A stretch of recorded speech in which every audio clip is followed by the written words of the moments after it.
we're going to switch gears and move to from more of the causes of the Great Recession and some of its direct labor market consequences to a slightly different perspective on the changing role of the safety net in particular. We're delighted to have a really great panel. Catherine Rempel from the New York Times is going to be our moderator. Hilary Hoynes is going to give a presentation based on the article that she and Marianne Bittler have prepared for the research program. And then we've got three respondents. Gordon Berlin from MDRC, the president of MDRC, who I had the privilege of working with for about 15 years in the 1990s. Gary Burtless from Brookings, one of the Washington locals and someone who's an expert in this area. And finally, Cecilia Rouse, the dean of the Woodrow Wilson School at Princeton University and my former colleague as well. So without further ado, let me sort of give you an overview of what we, Alex and I, when we were kind of putting together our thoughts on the safety net, we wanted to ask Hilary and Marianne and others to kind of think about the traditional relationship between economic growth and individual outcomes. And just as there's a kind of a traditional open relationship between the labor market and economic growth, there's a similar relationship between GNP growth or unemployment and poverty. And so that's going to be one of the things that we'll focus on.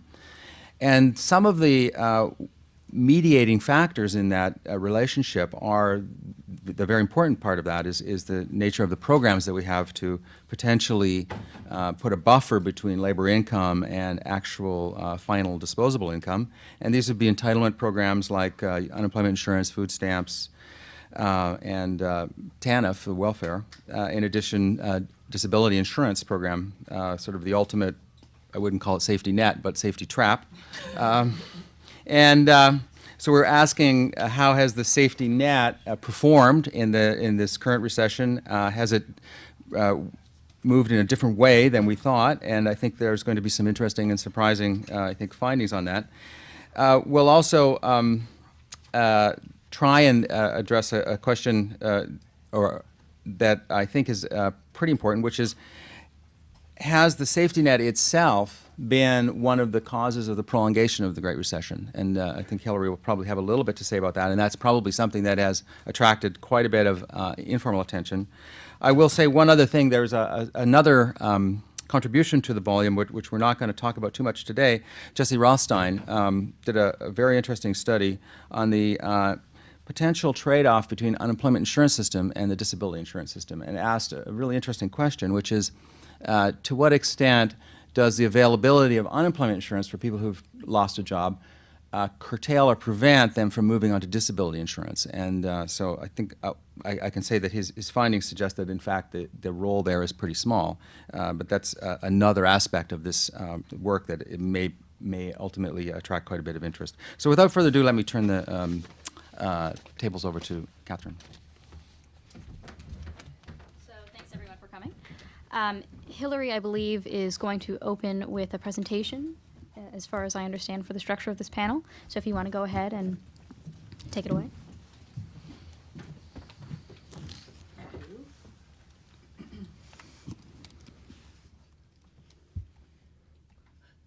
I think I'll just go down there. Okay. Thanks a lot. It's great to be here and to be part of this panel today. So as David said, this is work with Marianne Bittler, and what we're looking at is sort of a twofold approach to thinking about the safety net.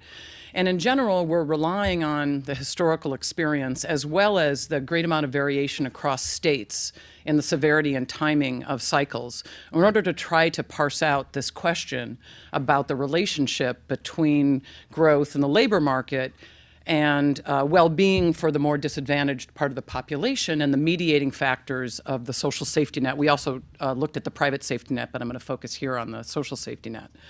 And so we do that by looking at a range of the core safety net programs that are providing some income protection in cycles, as well as addressing this question of to what extent there seems to be any relationship between the extent of that protection that's going on in the Great Recession and the lack of a strong expansion out of the recession.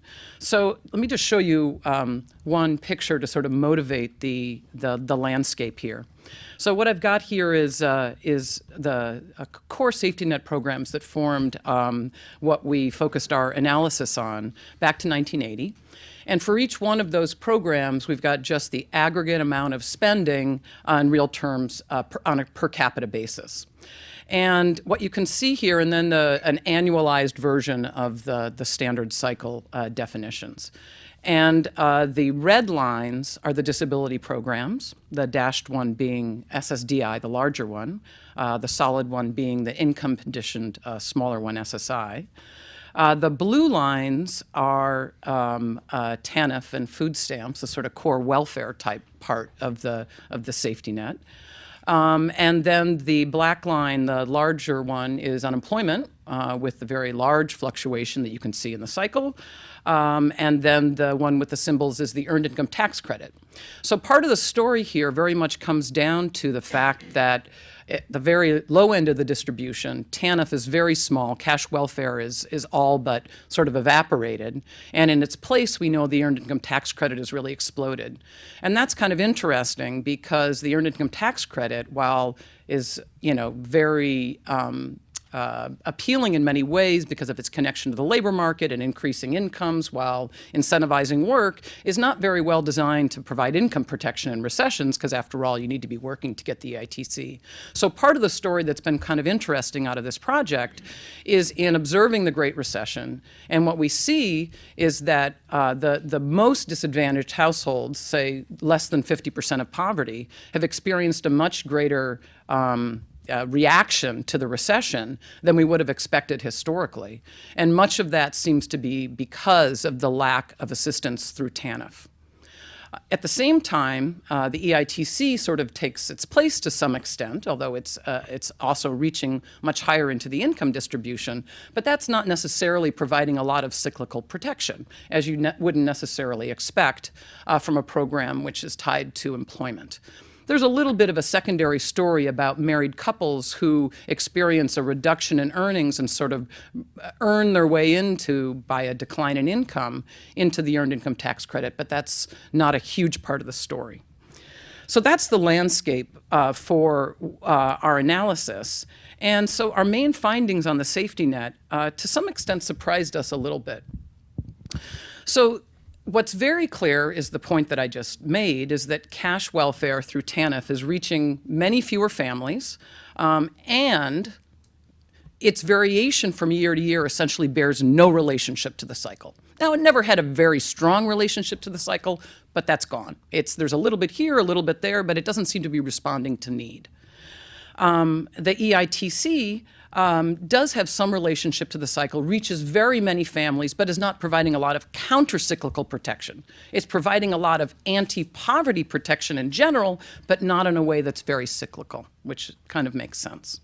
Secondly, the two programs that have sort of received the most attention in terms of the safety net and are certainly reaching many households, food stamps and unemployment insurance, in general, historically we know, tend to be more cyclical, obviously unemployment insurance, but additionally food stamps, say compared to cash welfare, tends to be more cyclically responsive. The reason being that there's a lower sort of tax rate on the program, which means that there's more people who are the working poor, not just the non-working poor, that receive food stamps. What we found is that the reaction to the cycle, which we measured using the unemployment rate in the Great Recession, we could not reject was any different for these two programs than from history. So despite the fact that we see this great increase in food stamps and unemployment in the recession, there was also a bigger recession that we'd seen, and the results that we're finding, again, using variation across states and over time, comparing the current period to earlier cycles, we can't reject that the reaction to the labor market is any different on behalf of the safety net. So that was a result that surprised us a little bit. With respect to poverty, Again, to repeat the point that I made before, in general, there's a very, for decades we've been studying the relationship between growth, labor markets, and poverty. And for the most part, the reaction in the current recession is not very different from prior recessions. What stands out the most is that extreme poverty, households with income below 50% of poverty, is reacting much more strongly to the recession. And from our analysis, I would say the leading reason for that, in terms of the safety net explanation, is the decline of cash welfare, which, after all, that's really where its greatest protection is, at very, very low incomes. However, once we move up the income distribution to 100% of poverty, 150% of poverty, 200% of poverty, there's less of a change from the past. And then finally, the programs that are providing the most anti-poverty protection just overall, in terms of now the changed safety net that we have, are absolutely food stamps and the earned income tax credit. Not a cyclical statement, but one that's just important about what these programs are doing. So let me end with one picture to try to address this question about the relationship between the growth of the safety net and the lack of growth of employment coming out of the recession. So we do a very simple exercise that is very speculative and not very bottom line, perhaps. But what we do is we compare across states, because after all, there was a lot of variation across states in the extent to which food stamps, unemployment insurance, and so on expanded. And so each dot on this graph is a state, weighted by the size of the state. And the x-axis is a measure of how much of this core entitlement spending per family was going on at the state level in 2009 as the sort of a depth of the recession. And then on the y-axis is the change in the unemployment rate, again at the state level, between 2009 and 2012. These are annual numbers, so it's just annualized between 2009 and 2012. And what you would expect to see, if in fact there was a strong relationship between the growth of the safety net and the lack of the expansion, is that it would be a downward sloping relationship. And there doesn't seem to be any relationship that you can really see here at all. And you might say, well, we should really be looking at employment to population, not employment, getting back to the discussion in the first session. And if anything, you see a relationship in the opposite direction as this theory would expound. And that is that this is, if anything, showing a weak upward sloping line, which suggests that in areas where there was larger safety net spending in 2009, there was a greater growth in the employment to population ratio. So there doesn't seem to be much evidence consistent with that hypothesis, at least in bringing the data that we have to it. So that is it, and thank you very much. Thanks very much, Hilary. So I figured I would give everyone a couple minutes to respond if you have any immediate thoughts, and then I have a lot of questions, and I'm sure that there are audience questions. So, Gary, since you're next to me, if you want to make any comments. I think the question about the social safety net and the Great Recession is what worked well and what didn't work well. What worked well was unemployment insurance. Not only did it respond in its customary way, but the Congress boosted that ordinary effect by giving longer duration benefits than we've ever had in the history of the United States, jacking up weekly benefits, giving special tax concessions, and supplementing what is usually just a strictly cash program with access to subsidized federal insurance for people who wanted to continue their health insurance under the old plan. Food stamp program worked very well. The Congress relaxed one of the requirements which permitted prime-age adults without children to keep getting food stamps. They weren't limited as much, and spending on that went up drastically, replacing some of the lost income. Medicaid, not mentioned here, was used not as a tool to protect health insurance for people in the recession, but mainly as a tool to channel huge amounts of money to state governments.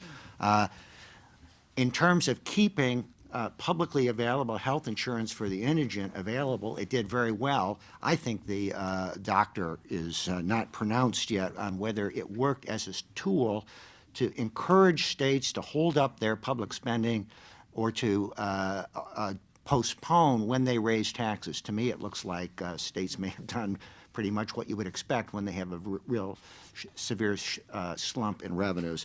The tax system worked well. It was, in the first 2 years of the Obama administration, tilted toward people with low income. As soon as we moved to replacing those income tax changes with payroll tax changes, then the benefits went basically in proportion to how high your earnings are, because the payroll tax cut gave much bigger tax cuts to people who had the highest earnings level. What didn't work? Cash assistance for low-income people did not work, as you just heard. It's unclear to me whether that should be very countercyclical anyway, because a lot of the people at the very bottom of the distribution actually don't have problems linked to the immediate business cycle. They have longer-term problems. And what was added to the social safety net in this recession, we did have a historical change in health insurance. The Affordable Care Act is sort of like introducing the Social Security program in the middle of the Great Depression. So there's one legacy of the Great Depression that we still have, even though probably we only got it because of the severity of that recession and the power, political power, that went to the parties supporting that kind of an expansion of basic social protection. And that the same is true for health insurance. The only reason we got it is because Democrats obtained historically large majorities, and that is what gave us this change in the social safety net. On the macro level, what worked? Well, all of the things that I just mentioned probably worked on the macro level to some degree or other, but what we didn't have was any program that gave employment to people who were adversely affected by the recession. There is one exception. Through the TANF program, there was a public health program, a public employment program, but it's very limited compared with the scope and the severity of the recession. And furthermore, we did not have a major publicly supported private jobs expansion through direct purchases of goods and services in the market, through direct investment in infrastructure or other things that the government buys from private providers. And that, I think, is the most signal failure of the social safety net. It did not have as big a macro level influence as it could have if we had offered job creation to supplement this income replacement strategy that we followed. Gordon? Sure, thanks. So I want to just broaden the discussion a little bit and also just get on the table the idea of some alternatives to the structure that we have currently. And as I was thinking about the last panel and this one, as we look for explanations underlying the slow recovery and question the adequacy of the nation's safety net, it seems to me it's important to keep in mind that we really have two problems underlying this. One is a kind of the intermediate term problem of this really long drawn out recession and how the safety net responded to that. But the other problem is a longer term problem to my mind, and that's this very long-term secular decline in employment and earnings for those with limited education, that concentrated primarily among men. And fundamental to that problem, which I think is part of what we're all trying to understand and wrestle with, is what I view as was really Gary's question in the last session, this fundamental breakdown between economic growth and productivity and workers' wages and earnings. And if we can't really understand that and think about what systems and institutions need to be put in place regarding that problem, it's going to be hard, I think, to get a handle on some of these other shorter-term issues. So why does it matter? Because if you think about the safety net, it was really built since the Great Society on sort of a three-legged stool. One was income supports to help people get through tough times.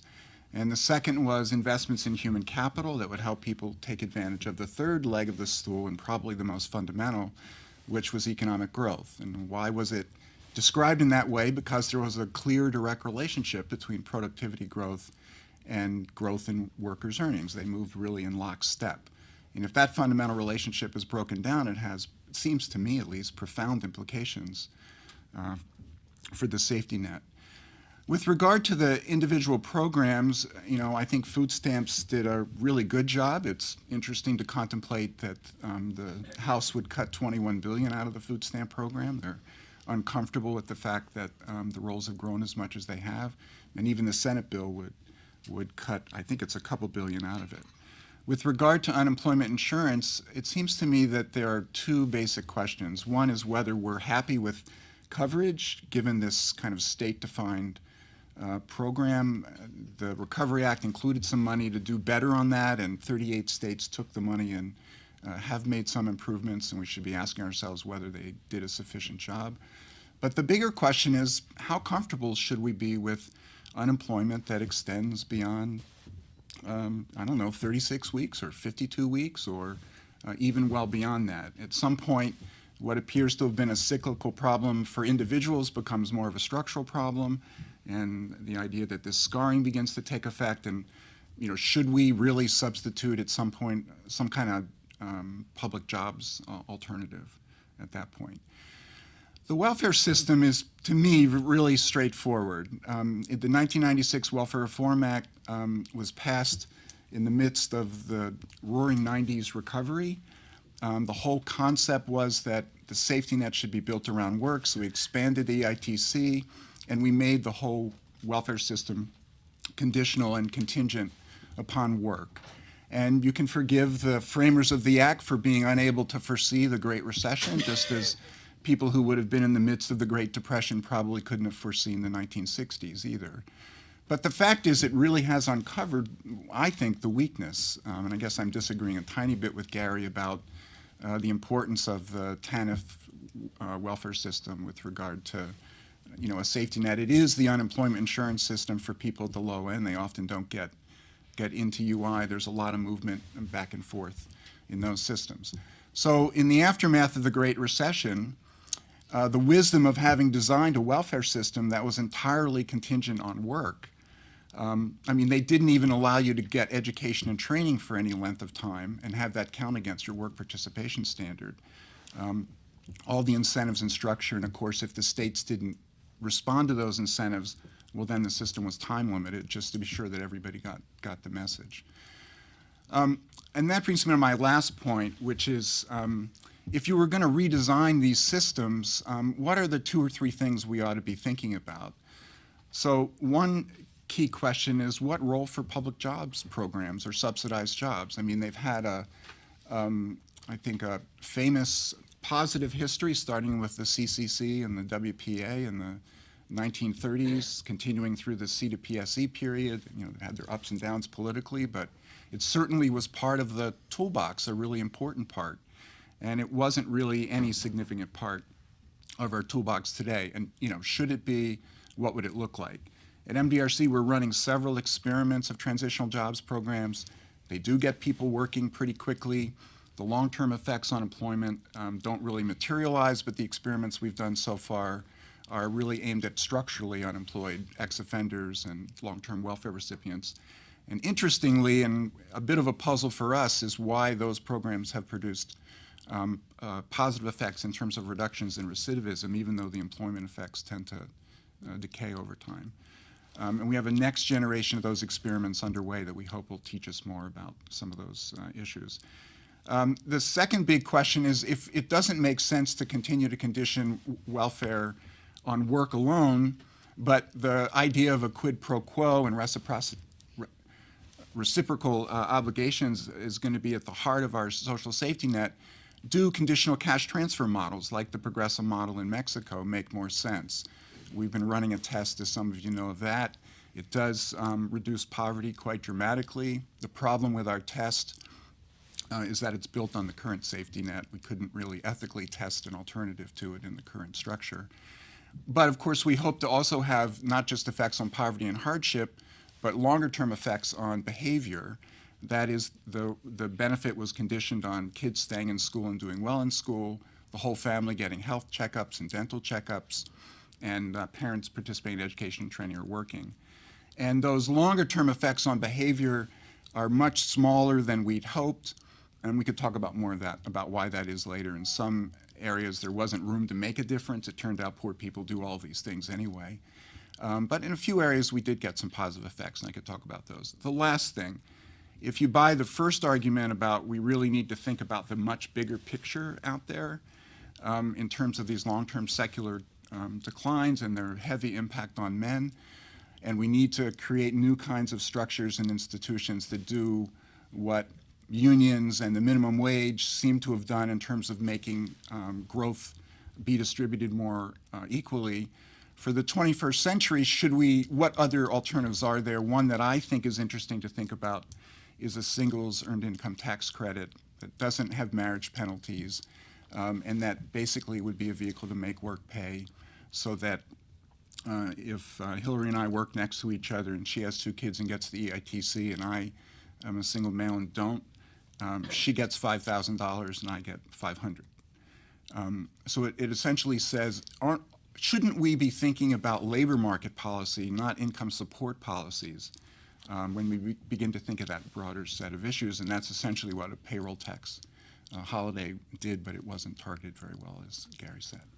So I had one follow-up question on that before we get to Cece's comments. So if it is sort of inevitable that labor is capturing a smaller share of income in the country, that inequality is growing. I mean, as Justin mentioned, that these kinds of trends we have seen across the world and not just the United States. What are the implications for what we should do about that, if anything, in terms of the social safety net? You mentioned the singles earned income tax credit, but I'm wondering if, education policy plays a role, or if there are other policies that we should be thinking about. More people involved in that, but I think it is really a big question. It's not exactly clear. We've done a lot of work trying to work on this whole question of upward mobility, but the reality is, if you look at the BLS projections, we're going to have a hell of a lot of low-wage work in our future. Mm-hmm. And the question really is that work going to pay the way it would need to be able to support a family? I mean, my favorite statistic is the typical high school graduate could earn enough to support a family of 3 or 4 above the poverty line in 1973, and you're not even close today. That just seems to be fundamentally a big problem because the low-wage work's not going to go away. I'm sorry, I don't have a good answer for you. Cece. So I agree with some of what's been said, but not all. But some of the disagreement we can leave for the discussion. I also completely agree with the fundamental part of this paper, which I think was, is a really important paper, and I think this sort of echoes what David was saying about the data, which we wish we'd had 3 or 4 years ago, as we were making decisions about expansions in what is now the safety net. So I sort of started back to first principles. So I teach microeconomics at Princeton, and I like to think of the safety net. And so what I teach my students is the safety net is our society's way of saying that we think that in our society, we're a wealthy enough society, that there should be a minimum level of well-being that individuals have and that households have. And that as a society, we've decided that we should have some minimum level. Some people might call this a means test, and obviously means tests go in for other reasons as well. They're pragmatic, they help with budgets. And they're complicated, they have work disincentives. But, sort of embedded in that, it says that we think that there's some minimum level of well-being. The safety net also is our way of thinking about insurance. So you're employed, you lose a job through no fault of your own. So unemployment insurance is part of that insurance policy to help you smooth your consumption. And also, if you have this notion that there are good job matches and bad job matches, it allows individuals enough time to find a job that is a good match, which we think is productivity enhancing for us all. And so that's a good thing. And then sort of buried beneath that as well is that our safety net then, in good times for those who have a minimum level of well-being, that means they're also spending money and contributing to economic activity, are able to do so. But also during downturns, it means that the safety net becomes an automatic stabilizer. And I think that aspect of unemployment insurance in particular, sort of buried, it became front and center as a part of the discussion of unemployment insurance, but I think has even heightened, and I think this paper really reflects that, and that may be part of the explanation for your last chart for why states that had stronger safety nets didn't do as poorly, is because those individuals could continue to continue contributing. But the issue is, I actually read the paper not quite as rosily as Hilary characterized it. I actually read it as that the safety net has gotten a little leakier. I don't know. There are more holes in the safety net. That the programs that we did very well on, maybe we could say that they did better than in previous recessions. And when I say better here, I'm not going for those standard errors and those tests where in the paper it still said test. But if you just look at the magnitudes of what they were finding, for the very poorest, it looks like we did a pretty good job. But as you move up, maybe we could say for those who are at the poverty line, it did a little better. But for those just above the poverty line, which I don't think we want to call real victory, it really didn't seem to do very well. But maybe I'm not reading the paper the way that you did, and so I actually. Say why, so why did this happen? I think that wasn't necessarily, and given the depth of the recession and how widespread it was, I thought that was actually sobering news. And I think part of it is what we've just been discussing, is the fact that we've moved away from the kind of safety net which just says, okay, we think you should have a minimum level of well-being, and we want to help you if you don't, to it being much more work-based.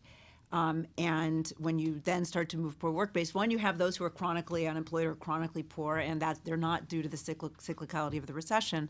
But it also means that for those who had tenuous relationships with the labor force to begin with, many of them don't necessarily even qualify for unemployment insurance.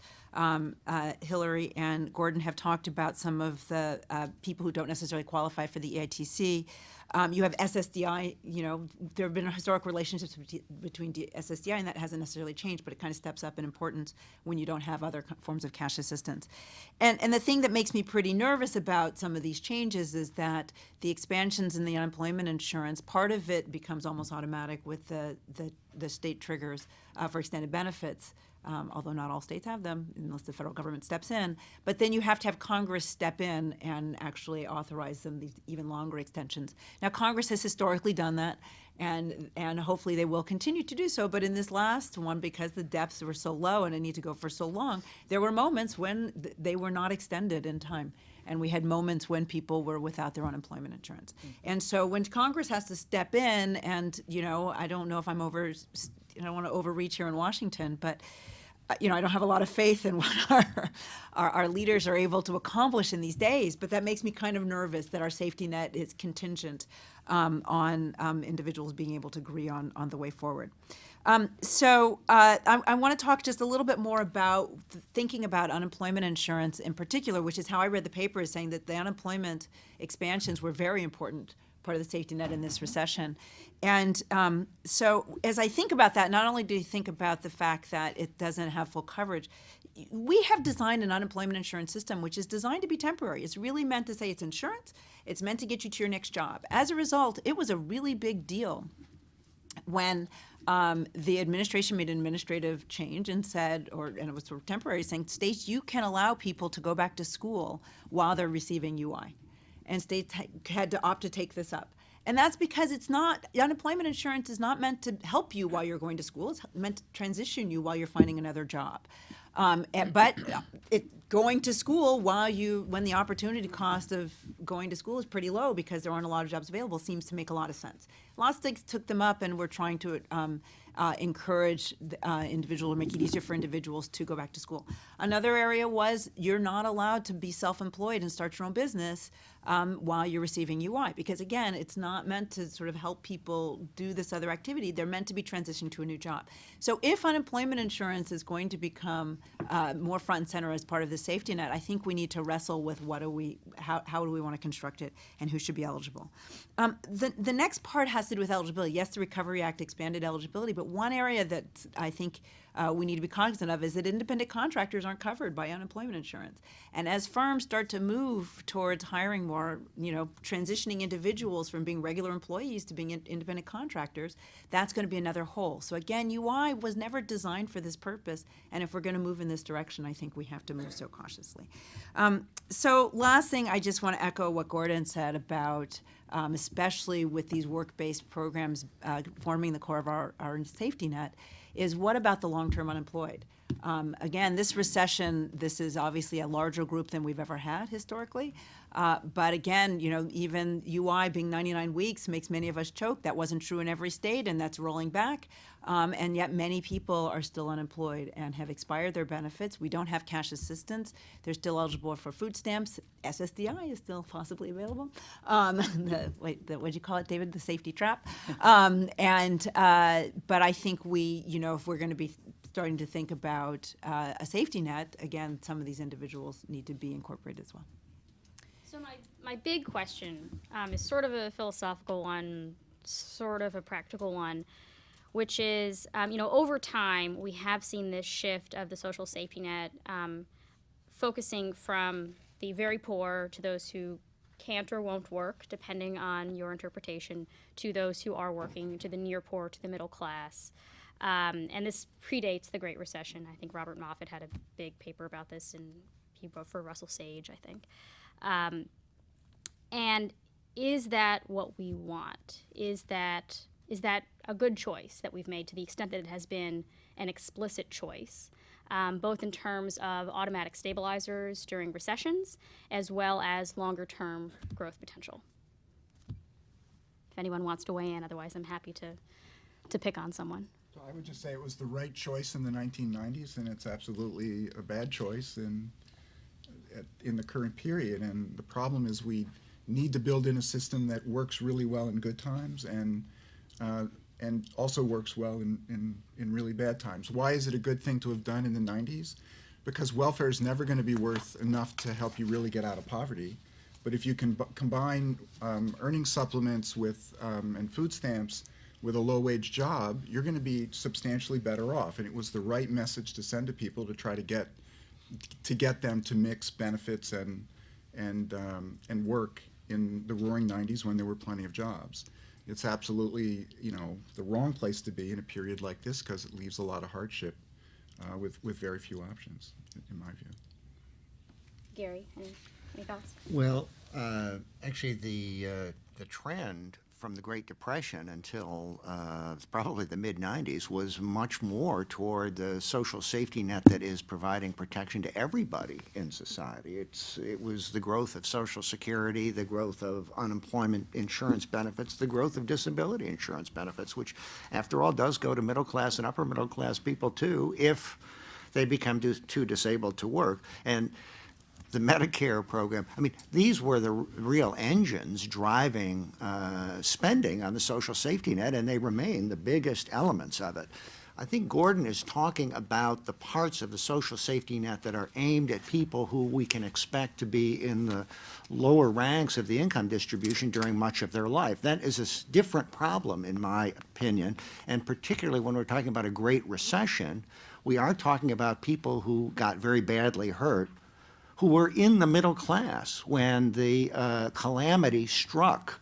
And the question is, how well did the social safety net protect that broad group in the population that suffered a huge blow? I repeat, a lot of the people collecting TANF in 2007 were part of the group of people who permanently have low incomes. And I think that their problems are different than the cyclical problems. Now, we have an extremely severe recession. I want to give one statistic, which I didn't hear Hilary give, which is how much did private incomes fall in the Great Recession? Just on the aggregate level, how much did private incomes fall? They fell 10% at the worst point. How much did net personal income fall at the worst point? It fell about 3%.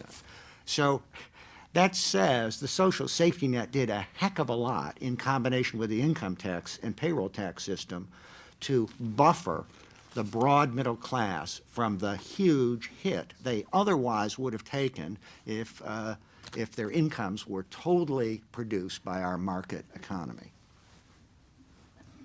I wanted to say a couple of things. One is that, Cece's, absolutely right that the data is consistent with the fact that I was sort of focusing on the most disadvantaged, but once you move up the income distribution, you do see much more fluctuation in the risk at being between, 150 and 200% of poverty in this recession than we would have expected.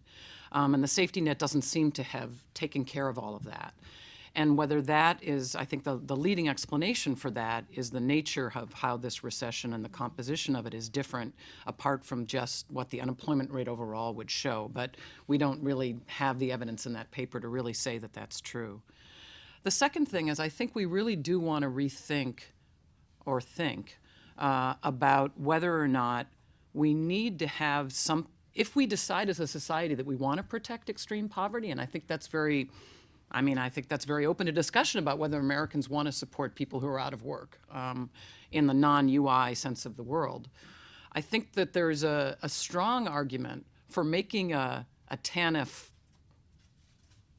prime, a second TANF, that more mimics the UI system. So there is a large, Cece mentioned it, there's a large share of people who aren't going to be eligible for UI because of the lack of consistent work experience. I hadn't thought about the independent contractor story. And the question is, could we come up with a shadow UI that is, what features would it have? It would be short-term. So not like the disability system. Exactly. It would be short-term. It would be conditioned on looking for work, although we know that doesn't work super well in UI, but in principle it'd be conditioned on looking for work. But it'd be income condition, like welfare, as opposed to related to prior work condition, like UI. And whether or not there's a role for that, not to get at the structure, this is not a statement about the structural problem, but I think the evidence we have is that extreme poverty there is a dimension of it that is short-term and not persistent, and that there could be some income supplementation and insurance that takes place for them, for that part of the distribution. If you wanted to weigh The in. only thing I wanted to add is one thing that Hilary didn't point out about her paper that they looked at as well is the private social net, the private safety net. And there looked like there was some response there. I think there's clearly more that one could learn there and think about there. But in this country, it doesn't feel, I don't think we think of the family unit because we have so much mobility as being quite as strong. And so that puts even more pressure on the public safety nets. But the private safety net did seem to, Right. people move back home, tend to group in with others. But I didn't come away from that thinking, well, that fully compensated for some of the holes in the public safety net. Right. So we looked at issues like, is there doubling up? Are young adults more likely to be living at home? And all of that occurred in very much the way we would expect, but not very differently than from previous recessions, which, again, perhaps the attention to, for those of us with young adult children, everyone at home, we might have thought that this time was different, but it didn't appear to be very different compared to history, but yet it's an important dimension of protection. So it's kind of two ways of looking at those facts, I think. So I'm also curious about what kinds of safety net programs we should be considering now that might boost employment today, and particularly those that would not require legislative authority. Although, given the political climate that Cece mentioned earlier, but on either level, I mean, Gordon, it seems like you might be the best person to address this, given some of the work that MRDC does, but. I don't know what I can do without money. Okay, well, so let's say my the two versions of the question are: in an ideal world, what's your dream program? Well, I think the interesting thing to think about is just what's happened to college enrollment during this period. Now we're all worried about the student debt response, but or load, that's there. But it seems clear that given the opportunity or given the requirement, people made efforts to try to invest in their human capital, and the question is whether that's going to pay off anymore in the long run. Still, I think it has something also to do with employers, and one of the other things that existed in the prior period that people have written about is this idea that we had social norms, and it wasn't acceptable for CEO pay to get beyond a kind of accepted amount relative to the lowest person in their workforce. So it just feels to me like there's just a whole range of issues here. I don't know, Gary, do you have any? Any suggestions? Well, one thing that Gordon talked about earlier is the declining share of the total output of the business sector that is being received in the form of wages by workers, wages and fringe benefits. One other thing about the Great Depression is that in that period, the national government also put its thumb on the negotiating scale to change the terms of bargaining between employers and workers. And I think this is a nonpartisan statement of what the state of knowledge is in labor economics. It is widely seen that unions are much, much weaker in their ability to organize workers today compared with 1959 or even 1979, and that does reduce the bargaining power of workers. It reduces their But if we're ability talking to about- negotiate But about if we're it. talking about increasing programs that increase employment, not wages necessarily. Well, Gordon and I both also mentioned that in previous recessions, the national government has taken much more active steps to directly boost employment through government employment programs, I think is what Gordon emphasized. But I would say in addition to that, through public infrastructure programs where the government is not directly hiring the people, but it is making the funds available for state and local governments to improve their public capital stock. And really, if you look at the statistics on aggregate spending at all levels of government, federal, state, and local, on this kind of activity, you see nothing there. Everything that the national government attempted to do was offset by countervailing behavior on the part of state governments. So there's a lot of room for improvement there. Susie? Yeah, I'm not sure I completely agree with that. I mean, I think there's some evidence that suggests that the state aid actually did increase employment in terms of the money that went for teachers and first responders, especially in the first wave. There's a very nice paper they think just got an award in the AEJ actually that suggests that. And so that's a place where I think that as we're thinking about the long-term unemployed, I think we could think about, is a public works or public employment program really likely to be effective? I mean, we've experimented with this in the past, and they sort of evolve over time as people worry about the windfalls and is it really generating value added. They sort of devolved into job training, right? That's where CETA started as an employment program. But it doesn't mean we couldn't revisit it. But I would take issue with the Recovery Act not actually basically doing that. The Recovery Act was all hands on deck. They were trying to push out money through every channel in the federal and state governments.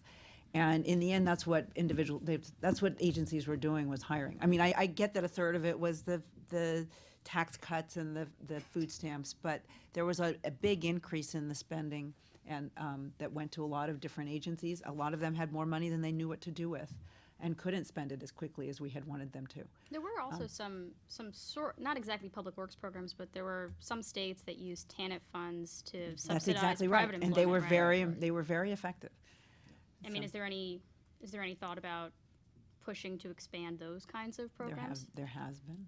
It's hard with Well, you need the Congress. Congress refused Exactly. to go ahead. I testified Exactly. 10 days before it expired, and it didn't do much good. Exactly. These transitional jobs experiments we're doing are really meant to, we're actually have resurrected several of these programs. We're evaluating them. We thought if we could learn more about their effects, both positive and negative, it might help inform an effort to at least consider again whether we ought to have that kind of last resort kick in when unemployment reaches a certain level in a given state. So I thought maybe I'll open it up for questions now. I have plenty more, but if anybody wants to raise their hand. No one? Jim?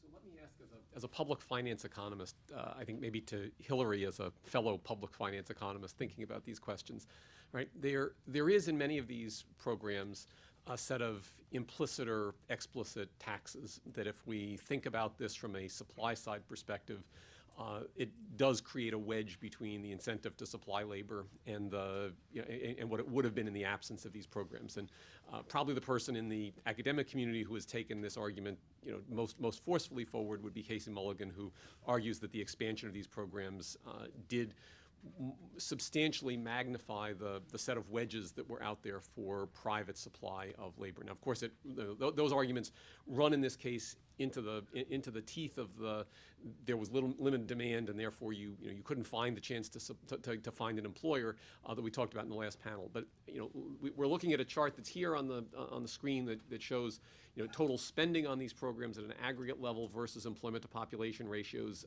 done across states. But I mean, I was hoping you'd say just a little bit more about where we stand in our thinking about the role of these incentives and the extent to which there were behavioral responses. If we took the wisdom we had on behavioral responses prior to the Great Recession and we looked at the kind of incentives that were resulted from the expansion of these programs, what would we have predicted, and are they consequential for the magnitudes we might think about?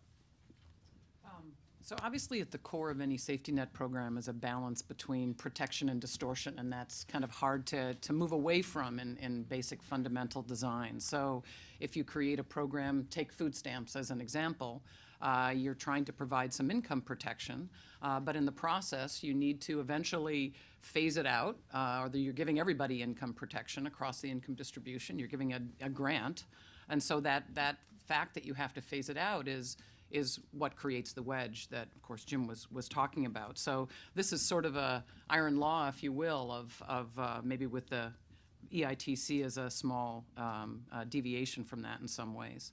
And so the question is, how do you balance the desire for protection versus the concern about distortion? And my read of the evidence from, which I think the best evidence is a micro-based evidence. So Mulligan makes a sort of macro. You add up all these programs and you look at the sum total of the distortions. And I think the points on this are a couple. One is there's not as much multiple program participation as you would think along the arguments that Casey Mulligan makes. So, for example, you don't just add up the distortions of UI and food stamps. There's a remarkably small amount of overlap between those two programs. Maybe about 20% of people on food stamps in a given month have UI income in the month before. So there's not as much overlap, and this matters a lot because these wedges, as you add them up, it's not linear, the relationship between the amount of the wedge, the amount of the distortion, and the amount of the reaction of labor supply. So that's sort of point number one. Point number two is, I think the best micro evidence, and looking at UI, where you'd think that would be the scope for which there'd be the greatest amount of distortion given the dramatic expansions that we've seen, we don't see much relationship. This is work by Jesse Rothstein as well as work by Rob Valletta and Hank Farber. Doesn't seem to show much relationship between the expansions of the safety net through UI and the sort of unemployment rate in the economy. So I think our best micro evidence suggests that this was a time without much job growth, and so despite the fact that these wedges were existing, the reaction in terms of the moral hazard and reaction of labor supply was not very important for the aggregate unemployment or employment statistics. I think that's my takeaway. Actually, I have a question related to that, which is that in a lot of states, I think it's most states, there are different application processes for Medicaid, for UI, for TANF, for everything else, and there are a lot of barriers to getting them, which is probably part of the reason why you don't see as much overlap in program participation as you might expect. And I know that there are some states that are making an effort to integrate those application processes, like Colorado, I think, is one, right, where it's like one application, you go to one website and you give it all of your information and it says, okay, you qualify for these things. What's your thought on those kinds of programs then? I mean, on the one hand, the money has been allocated, so why not make it easier for people to get it? But if it does increase the likelihood that Casey Mulligan's fears come true, that it will discourage work in some way. I think how the to balance evidence that we have is that those things really do make a difference, and that there's huge variation across states on how much food stamps helped out, conditional on some kind of measure of eligibility, and that's one example of online application, one-stop shop, and so on. I'm all for a high take-up rate. I mean, we have these programs in place. I see absolutely no reason why we don't want to create systems that create high take-up rates. And I think everything that we know is that a lot of the marginal entrants that would come in from that are people that don't have strong ties to the system and tend to be more short-term utilizers of the system. So I don't think it's obvious from that these newly... that you're going to have more people who are on these programs for longer. I think that's my best guess of what would happen if we got to 100% take-up. Can I say something about Jim Paterka's question? Sure. Hilary mentioned the unemployment insurance program is where you would really expect to see this problem that Jim mentions, especially important because there was such an incredible increase in the roles of people and an expansion in the generosity of the benefits, especially at the margin of how long you can collect benefits. And she referred to, I think, two very good pieces of research. I would say that these liberalizations had an effect in boosting the unemployment rate without reducing employment. And let me explain what I mean. The findings of these two studies are that at the margin of leaving the ranks of the unemployed, yes, the increased generosity tended to keep people from leaving unemployment. But what state did they not go into? They didn't go, they didn't leave the workforce. It's at that margin, keeping people in the labor force because you have to be looking for work to collect an unemployment check.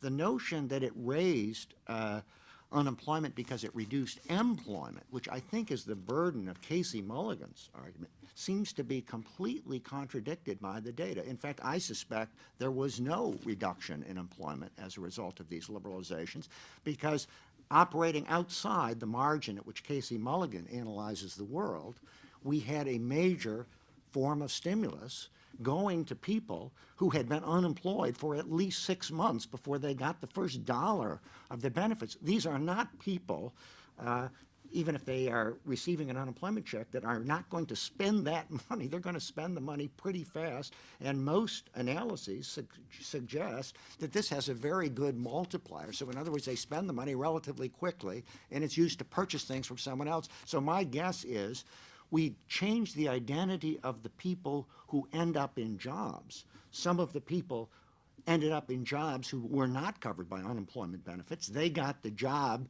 that a generously insured unemployment insurance recipient might turn down.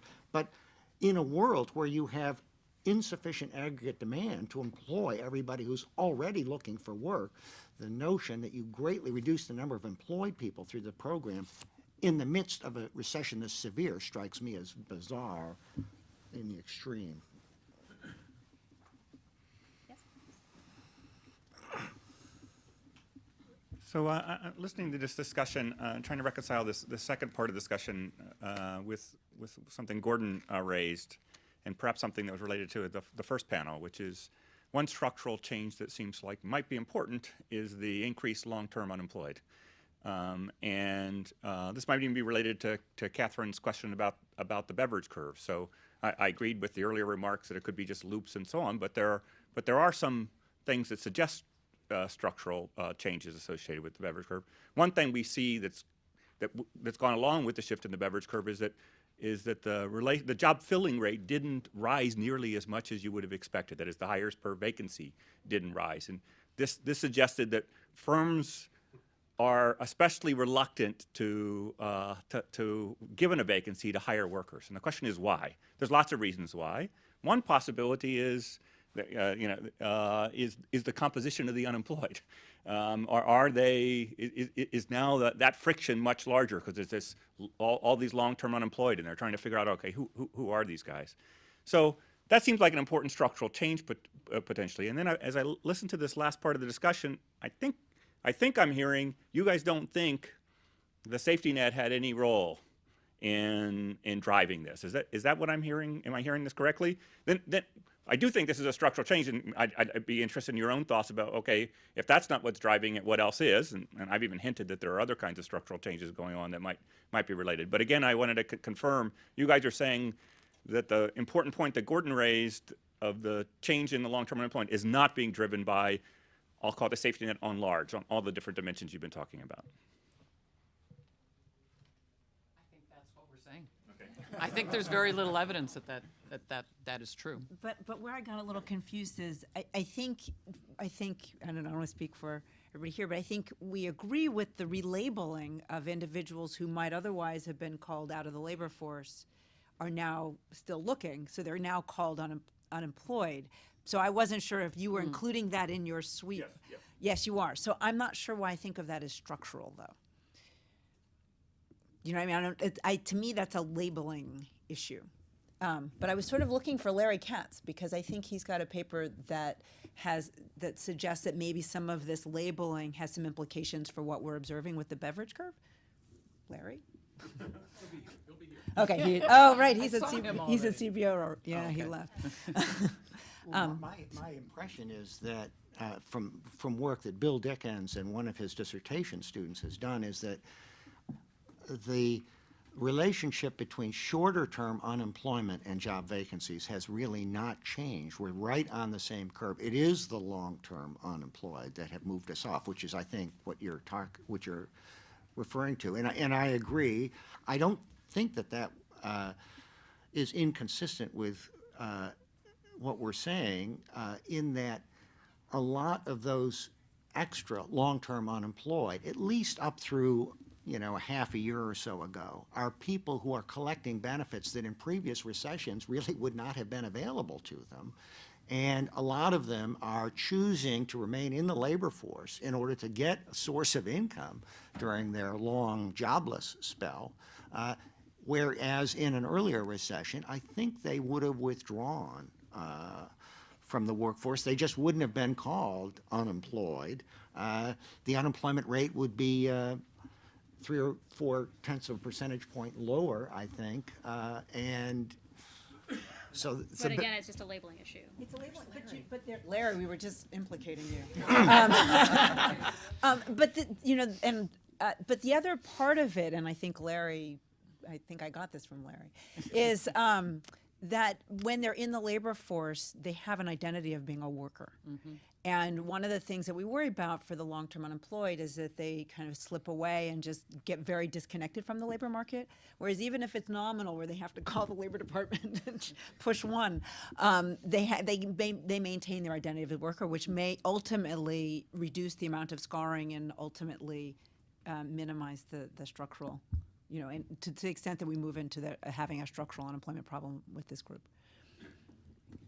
Which gets back to sort of the disability question, that if that's where people are ending up, then they no longer consider themselves workers, right? Quite the opposite, Yes. right? They're not pressing zero. It does raise the question of whether this group that is sitting there with this really extraordinary long-term unemployment, whether we ought to be trying to craft some strategies to work with them, because it seems to me their only long-term option increasingly Right. looks like it's going to be SSDI. Right. And which is very costly. Well, that's what I was trying to ask before. What Right. are those strategies? I think it's probably re-engaging them in public employment kinds of strategies, maybe using the new structure we've been using where you subsidize them in the private sector in the hope that they can then stay on as things recover might be one. There's a lot of interest, Alan Kruger and others with some kind of incentivizing process that would let you take a lower wage job like in trade adjustment assistance and we'll subsidize that for a short period of time if that's really the obstacle. I mean, those are all things we might experiment with to try to figure it out. I mean, Gary remembers I guess it was the downriver effort to go after the displaced workers who were facing some of these problems, and we didn't learn that much from that effort. I don't think. So. Well, is this the paper that you did suggesting that if the employer knows that you're subsidizing the worker, then they're less likely to hire them? That was That was a voucher, right? Oh, yeah. Okay. that was a different research project. I wanted to react to one thing that John said. I'm not sure this is right, but I want to see what people think about it. You made a statement about as the composition of those that are looking for work is being weighed more towards the long-term unemployed, is that affecting in any way why these vacancies aren't filled? And there are two recent sort of provocative studies that are of the order of resume type audit studies that show that, you know, two identical individuals, the employer is much less likely to call back someone for whom there's a longer gap on their resume. So that would be consistent with the question that you posed. However, my, you know, reflection about that as I was putting this through my mind and thinking about your question is that yes, the population of those looking for work is being more comprised of the long-term unemployed, but there are so many that aren't long-term unemployed and are shorter term that one would think that there would still be many eligible folks to fill those vacancies. But I just throw that out there as a possibility because this is some new evidence that I think is pretty compelling, showing a reaction to gaps of unemployment on the resume. Well, when you think of periods of time when there's been a lot of scarring and people have experienced really long durations of unemployment, 1940 does come to mind, and those scars disappeared with remarkable rapidity by 1943.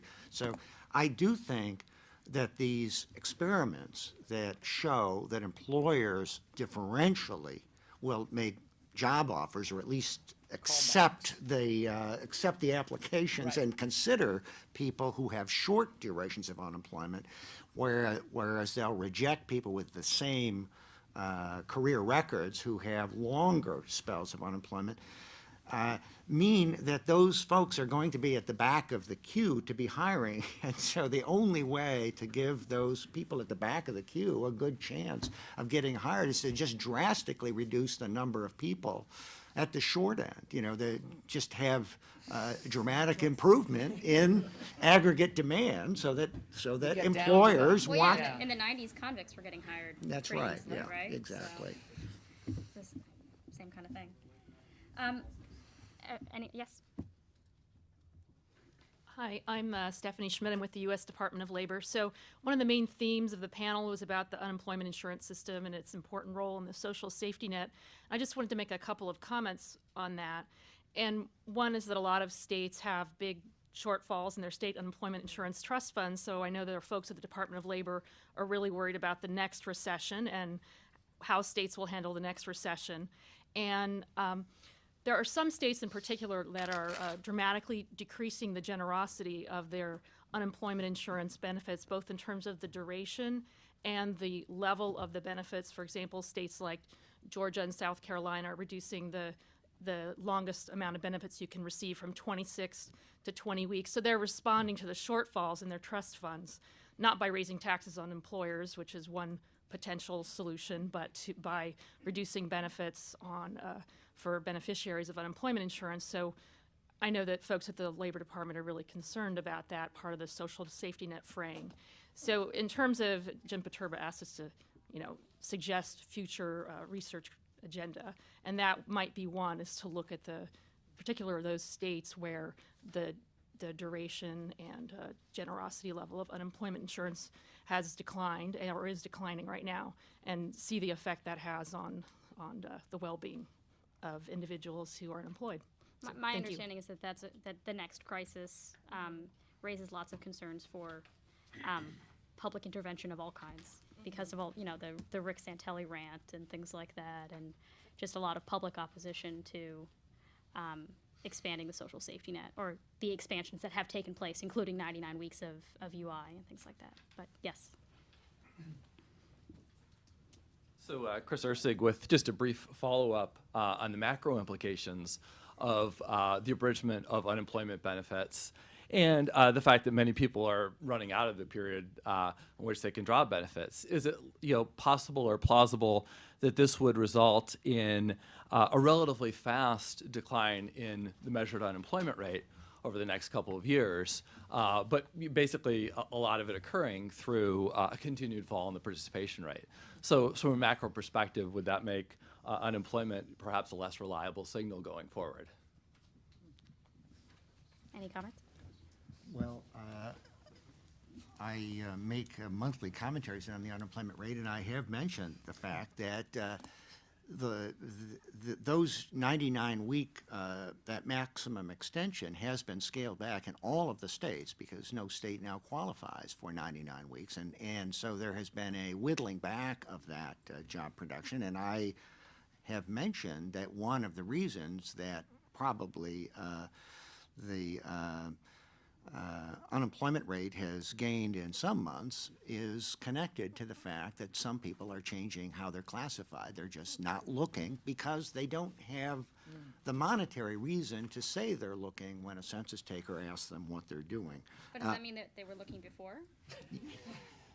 I think so. Yeah, I think, look, who knows how people answer the CPS questions, but if they're doing what they're supposed to be doing to collect a UI check, they're supposed to be doing something that looks like job search from the point of view of the census taker. I'm not saying there's a one-to-one correspondence between what they say to either the census taker or the person who's dealing with their UI claim, but... Do you know how often they're asked about that when they're doing UI claims?